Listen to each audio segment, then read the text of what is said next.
I don't know how you want to do this. Up, down? That's fine.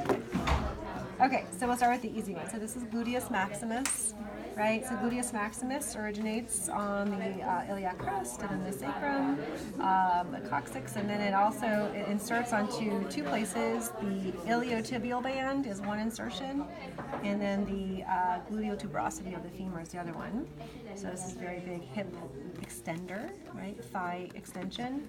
Underneath the gluteus maximus, there's two muscles you need to know, which is the gluteus medius and then the piriformis. They both insert onto this bony projection here. This is the greater trochanter of the femur. Piriformis has the sciatic nerve running from underneath it, so you want to identify the sciatic nerve if asked. The anterior thigh, we're going to have our nice tensor fascia lata, or latae for plural, also inserting onto the iliotibial band. And then we have the sartorius, nice long muscle that originates at the ASIS, so anterior superior iliac spine, crossing the thigh. So it crosses the hip, it also crosses the knee joint, and inserts into the medial condyle of the tibia. So it crosses and has action at both the hip and the knee. So this is the muscle that crosses your leg, sartorius. Here we have a little bit of our iliopsoas muscle, our hip flexor muscle. So you can actually label this two things. You can name the group name, which is iliopsoas, or you can say iliacus, right? Next to our femoral structures here, so this is the femoral vein, we have a little small pectineus, which is halfway between adductors and flexors. So at the hip, it adducts and flexes the hip. Here's our adductor longus. Now in the true adductors in the medial thigh, this is gracilis. And then we have adductor magnus, which is a large one. So this is adductor magnus, this and this on either side of gracilis. This is all adductor magnus. There's another muscle called adductor brevis in your notes that's not on the model because it's too deep. Coming into the posterior thigh, so now we're in the hamstring region. So there's two major muscles you can see here. The one that is more lateral, lateral, this is your biceps femoris long head, and the short head, because biceps means two heads, is actually deep to it, so you can kind of see the short head of biceps femoris there, or we can take it off, we can see the short head of biceps femoris there. This one that's medial is going to be your semitendinosus, and then it is on top of the semimembranosus that you can see poking out from underneath it. So on either side and here, this is semimembranosus. Okay, so those are all part of your hamstrings.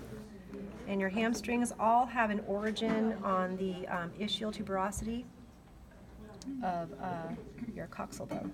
Okay? And they are all going to flex your leg or flex the knee.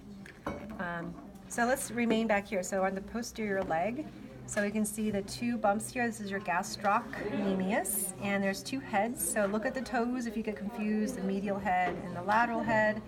The gastrocnemius, you can take one of the heads off, and then you can see the deeper muscle underneath, which is the soleus. And the soleus has a tendon running on top of it. This tendon belongs to a muscle called the plantaris. The plantaris is way up here. And so this is a plantaris tendon. So these three muscles, the plantaris, the soleus, and the gastrocnemius, they all converge onto the same bone. So they're going to insert all onto the calcaneus. And this tendon here is called the calcaneal tendon. That famously is called the Achilles tendon, but in anatomy we call it calcaneal tendon. So if we want to go to the the anterior leg. So this is your tibia that's exposed. This is the tibialis anterior muscle. This is a very powerful dorsiflexion muscle. And then next to that we have our extensors of the toes. So when you extend your toes, you point your toes up to the sky. So this is your extensor digitorum longus, extending digits 2 through 5. This is extensor hallucis longus, which is only going to extend digit 1.